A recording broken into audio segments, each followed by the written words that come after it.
तो मुंबई बीएमसी चुनाव से पहले एमएनएस और यूबीटी का घोषणा पत्र जारी हो चुका है, यानी कि चुनावी मैनिफेस्टो जारी कर दिया जा चुका है। और ये मैनिफेस्टो इस बार उद्धव ठाकरे या राज ठाकरे ने जारी नहीं किया, बल्कि उनके बेटे आदित्य ठाकरे और अमित ठाकरे ने ये जारी किया है। आदित्य ठाकरे और अमित ठाकरे ने मिलकर इस घोषणा पत्र को फाइनल किया और इसमें मुफ्त की सौगातों का खूब पुलिंदा भर भर के रखा, यानी कि मुंबई वासियों को मुफ्त की सौगातों की खूब भरमार रखी। लेकिन इसी के चक्कर में, मुफ्त की सौगातों के चक्कर में ही आदित्य ठाकरे और अमित ठाकरे बड़ा धोखा खा गए और अब तो जूनियर ठाकरे द्वारा बनाया गया ये घोषणा पत्र मजाक का पात्र बन चुका है। शिंदे ने इसे बचकाना कहा है तो बीजेपी ने समझ की कमी करार दिया है। तो क्या है इस घोषणा पत्र में, आपको सब कुछ बताते हैं। मुफ्त की सौगातों को देकर क्यों फंस गए आदित्य ठाकरे और अमित ठाकरे, आपको सब कुछ बताते हैं। आप भी वीडियो को शेयर करें और अपनी राय कमेंट बॉक्स में जरूर दें।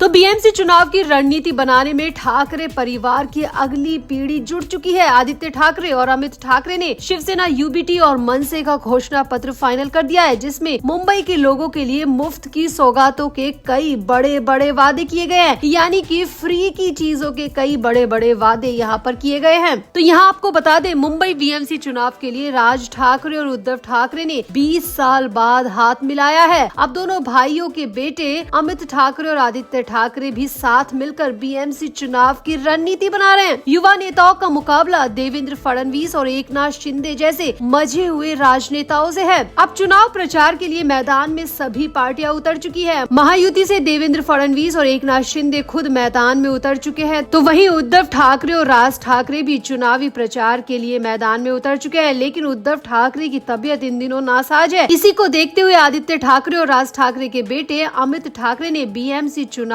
का सारा दारोमदार अपने कंधे पर ले लिया और इसकी शुरुआत मैनिफेस्टो को जारी करके की है, यानी कि चुनावी घोषणा पत्र को फाइनल करके आदित्य और अमित ठाकरे ने बीएमसी चुनाव का सारा भार अपने कंधों पर ले लिया। आदित्य और अमित ठाकरे ने शिवसेना भवन में गठबंधन के उम्मीदवारों के साथ एक बैठक की और उन्हें चुनावी एजेंडे के बारे में विस्तार से बताया और इसके बाद चुनावी घोषणा पत्र भी फाइनल कर दिया। आदित्य और अमित ठाकरे ने यहाँ पर उम्मीदवारों के साथ मीटिंग की और साफ साफ कहा कि पत्र में जो भी वादे किए गए हैं जनता तक वो पहुँचे जरूर, यानी कि आदित्य ठाकरे ने यहाँ पर साफ कहा कि घोषणा पत्र में जो भी जनता से वादे किए जा रहे हैं उन्हें जल्द से जल्द पूरा किया जाएगा, इसका विश्वास भी जनता को दिलाया जाए। अब इस घोषणा पत्र की चर्चा हर तरफ हो रही है, तो इस घोषणा पत्र में क्या कुछ है वो आपको बताते हैं। तो सूत्रों से मिली जानकारी के मुताबिक शिवसेना, यूबीटी और एमएनएस के घोषणा पत्र में मुफ्त की योजनाओं की भरमार है। ठाकरे बंधुओं ने घोषणा पत्र में महिलाओं को हर महीने 1500 रुपए की आर्थिक मदद देने का वादा किया है। इसके अलावा प्रॉपर्टी टैक्स में बड़ी राहत देने का प्रस्ताव भी किया गया है। 700 वर्ग फुट तक के घरों पर प्रॉपर्टी टैक्स माफ करने का वादा किया गया है। साथ ही साथ आदित्य ठाकरे और अमित ठाकरे ने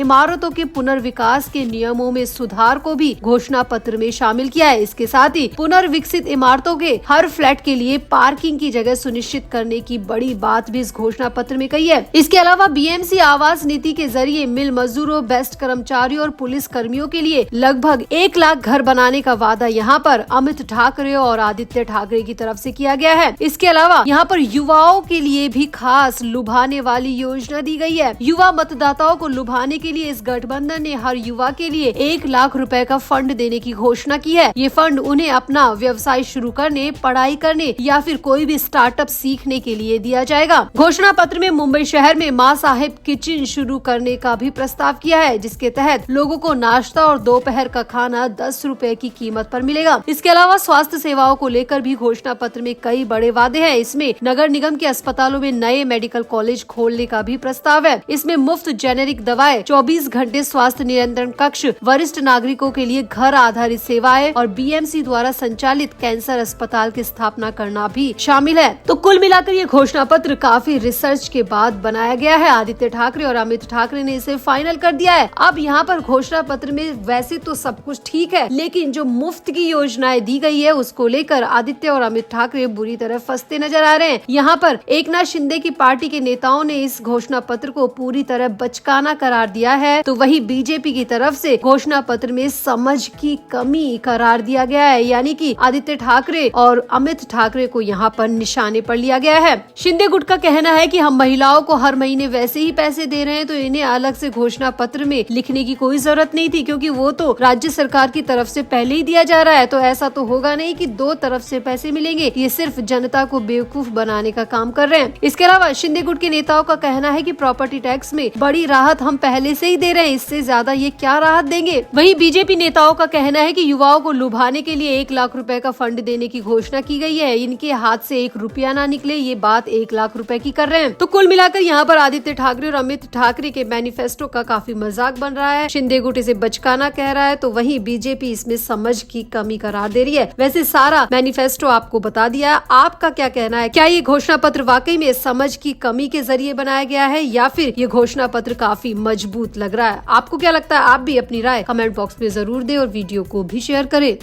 तो मुंबई मीडिया से खबरें आ रही है कि शिवसेना यूबीटी प्रमुख उद्धव ठाकरे महाराष्ट्र नवनिर्माण सेना एमएनएस के चीफ राज ठाकरे के शिवाजी पार्क स्थित घर पहुंचे हैं और दोनों के बीच 1 घंटे तक गठबंधन और सीट बंटवारे पर चर्चा हुई है। लेकिन यहाँ पर सच्चाई सिर्फ इतनी भर नहीं है, बल्कि इसके पीछे असल वजह कुछ और है। उद्धव ठाकरे अचानक से राज ठाकरे के घर पहुंचे हैं। इसके पीछे की जो वजह आ रही है वो आप सुनकर दंग रह जाएंगे। दरअसल खबर आ रही है कि उद्धव ठाकरे अपनी पार्टी में मचे कोहराम से बहुत ज्यादा परेशान है, क्योंकि लगातार उनकी पार्टी से बड़े बड़े नेता इस्तीफा दे रहे हैं। हाल ही में युवा सेना पार्टी की उपनेता शीतल देवरुख शेठ ने भी पार्टी से इस्तीफा दे दिया। इसके अलावा वर्ली में भी कई नेताओं ने लगातार इस्तीफे दे दिए और ये सभी बीजेपी में शामिल हो रहे हैं, जिसके बाद उद्धव ठाकरे बहुत ज्यादा टेंशन में आ चुके हैं। उद्धव ठाकरे एंजाइटी का शिकार हो गए और उनका स्ट्रेस लेवल इतना ज्यादा बढ़ चुका है कि 4 दिन से, जी हाँ पूरे 4 दिन से उद्धव ठाकरे की आंखें एक पल के लिए भी नहीं लगी है। यानी कि 4 दिन से उद्धव ठाकरे सोए ही नहीं है। बिना सोए वो 4 दिन से जाग रहे हैं और इसके बाद उद्धव की हालत बिगड़ती ही जा रही है।